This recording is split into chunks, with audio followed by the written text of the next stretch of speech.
Don't get too big for your boots just because you're part-time. What are you misunderstanding?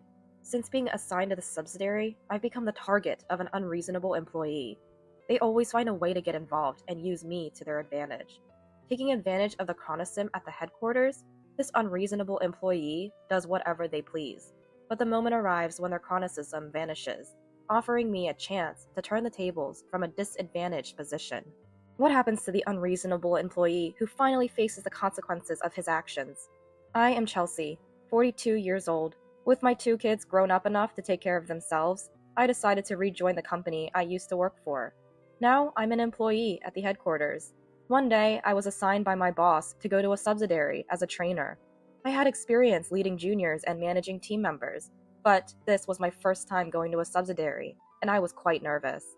However, I was determined to do my best, knowing the responsibility was entrusted to me.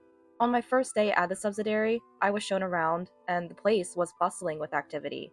When I approached what seemed to be a senior manager, he said, "Oh, are you the new person? Sorry, but we're swamped right now, so just a quick hello will do." And he directed another employee to greet me.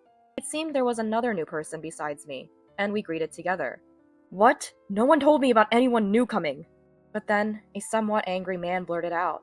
This man was the unreasonable employee, Jake. Jake, around 50 years old, seemed like a long-time employee. He was self-centered, doing whatever he pleased without regard for others, and short-tempered, making him unpopular. His disheveled hair, crooked tie, and worn-out suit and shoes made me wonder how he managed in sales. "Nice to meet you. I'm Chelsea." I reintroduced myself, and everyone but Jake responded. Jake was in sales, often away from the office, which probably explained why he hadn't heard about me. His lack of knowledge might also be due to his disconnection from part-time administrative staff and trainers. "Oh, another half-baked hire? Women like you always have to prove your worth at home or work. Well, good luck," Jake rudely remarked.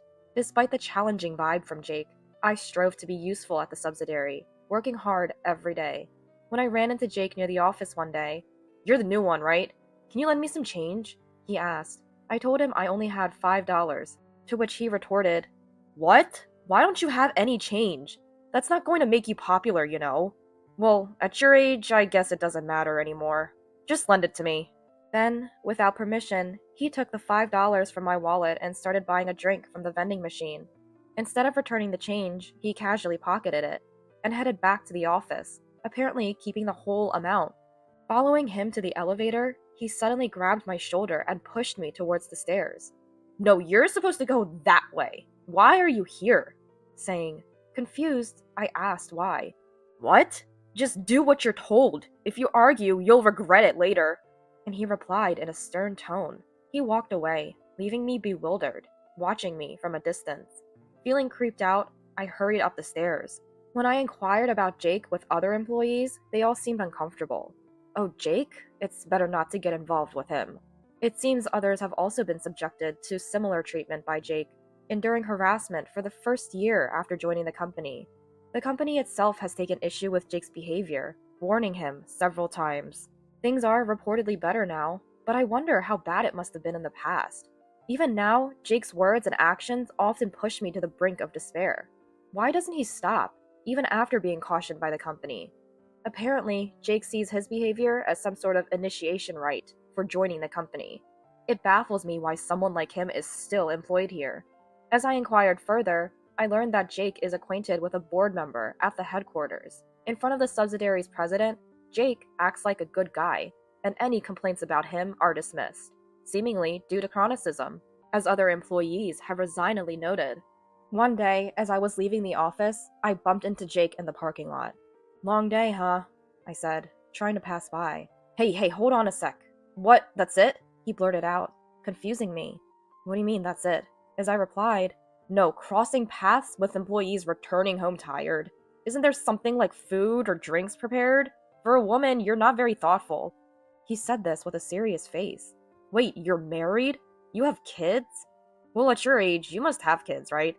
Supported by your husband. You're just working halfway, aren't you?"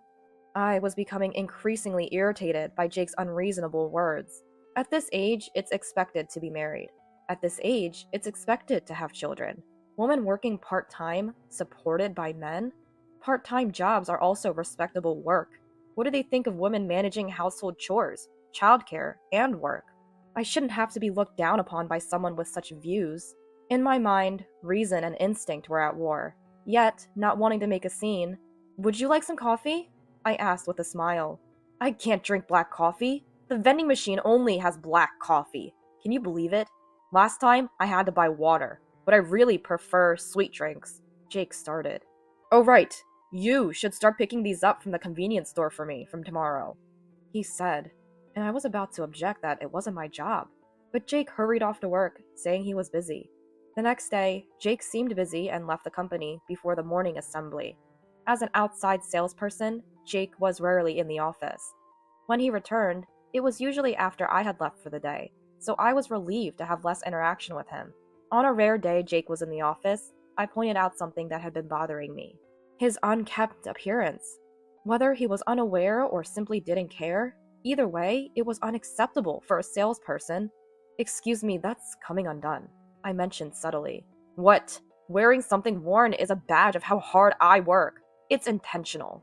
Looks like I'm busy, right?" He was so mistaken. Personal freedom aside, salespeople should maintain a neat appearance for better work impression. Just a personal opinion, I suggested, and Jake retorted, "Impudent old woman! This is why I hate women. My wife's always busy with part-time work and household stuff, saying she's busier than me who's working full-time." He shouted angrily. His words took me aback, not just for the rudeness, but also because Jake was actually older than me. Following that incident, Jake became even harsher towards me. Then, one day, during a morning assembly, an incident occurred. "Does anyone have any announcements?" asked the boss to everyone. I raised my hand and said I had a matter to discuss. "Having worked here for a month, I've noticed several inefficiencies in employee training." As I started, Jake from behind exclaimed, "What?" As I turned around, he slapped me across the face with a loud smack. "Don't you dare act high and mighty as a part-timer! Ugh, what are you thinking?" Jake shouted, spitting with excitement. I was stunned, as were the other employees. Hey, what are you doing?" shouted the boss, approaching Jake. "Are you out of your mind?" He confronted Jake. "It's this old woman's fault. She's just a new part-timer and starts complaining about inefficiencies. Don't joke with me." Who replied? Jake continued to rant, seemingly oblivious to the others trying to calm him down. "You've wasted my time. I'm busy. If I don't close a contract today, it's on you. You better take responsibility." With those words, he grabbed his suit jacket and stormed out of the company. Why do I have to be scolded for trying to make a constructive comment at work? Moreover, it's ridiculous that he's trying to blame me for his lack of contracts. Everyone in the office was shocked by Jake's behavior. People nearby were concerned, asking if I was okay. I had reached my limit with Jake's constant rude behavior and comments. I wanted to somehow make him pay for his actions, but before I could take any steps, the situation resolved itself. I had to return to the head office, a few days due to some circumstances related to a previous meeting there. When I returned to the subsidiary and was greeting everyone, "Hey, why were you off for so long? Did you finally bring drinks today?" Jake approached me. When I said I hadn't brought anything, Jake glared at me, shaking with anger. "Why not? My word is absolute, isn't it? If you don't listen, I'll complain to my contacts at the head office. Besides, I'm about to start working there. I'll get you fired," he said smugly. When I asked what he meant, "You're so clueless, typical of an old part-timer. Well, you'll understand by this afternoon. Make sure to prepare a bouquet or something." He laughed loudly and left. Around noon, while I was in a meeting, "Excuse me!" The door burst open, and in came Jake. His usual sloppy attire was the same, but his hair was neatly waxed. Seeing my face, Jake frowned, but noticing the presence of head office staff, he sat down with a smile. "Today we have to discuss Jake's future. First, is it true that you didn't let Chelsea use the elevator and slapped her?" Jake's smile turned to a blank stare, surprised by the turn of the conversation. "What? I thought this was about my transfer to the head office." He seemed confused. The head office staff denied it and pressed the question. "No, I didn't do that. Are you delusional or something? That's just your victim complex," he began. The head office staff replied, We have testimonies from others, so we know you slapped her. And there's no benefit for Chelsea to lie. When I retorted, trying to get rid of me to take the head office job, huh? Ugh, as if an old part-timer like you could. Hearing this, the head office staff looked puzzled. I'm not a part-timer, I'm from the head office. I clarified. What? What are you talking about, you delusional old woman? See, I'm right. And Jake said, I was late and absent for a few days because I had work and meetings at the head office. I explained, and Jake looked incredulous. Jake thought about my words for a while. Whatever. I have connections at the head office. People more important than you. What would happen if they found out about this? He sneered, crossing his arms and legs arrogantly. About that, your connection is Skylar from the head office, right? The staff asked. Yeah, he's an executive at the head office. Once he hears about this, you'll all be fired. He replied confidently. Skylar has been dismissed for embezzlement and is currently negotiating through lawyers. He's no longer an employee. The staff informed. Realizing his backup was gone, Jake's face went pale. My absence was due to the scandal involving that executive. It was a company-wide issue that led to a general meeting. So what happens to me now? Jake asked, panicked. Chelsea was assigned here as a trainer, but also to investigate issues requested by the subsidiary's president, including your behavior, Jake. It turned out the subsidiary's president wasn't just ignoring things. He had been observing and requested the head office to intervene. Jake fell silent, looking down. His history of harassing other employees, continuing his behavior despite repeated warnings, even his unkempt appearance, had been noted by supervisors. Your sales performance isn't great either. We prioritized enthusiasm over results as you're always out early, but we checked the company car you use and found frequent visits to casinos.